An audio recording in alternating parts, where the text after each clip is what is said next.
Ano, jednou měli lidi pocit, že je na světě málo lásky.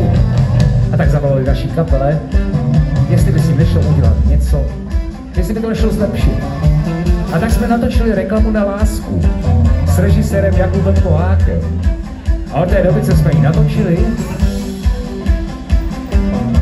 tak je na světě lásky ještě méně. Dámy a pánové, pojďte si zahrát tuhletu píseň, která je tak trošku o tom Jakubu Kohákovi. Dobrý den, pane Kohák. Wow, wow, wow, wow. Dobrý den, pane Kohák. Wow, wow, wow, wow. Dobrý den, pane Kohák. Wow, wow, wow, wow. Dobrý den, pane Kohák. Wow, wow, wow, wow.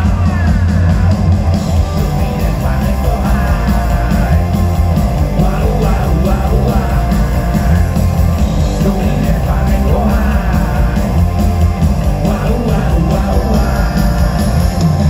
Souzej jsme vzali zakázku, točit reklamu na lásku, natočit reklamu na lásku.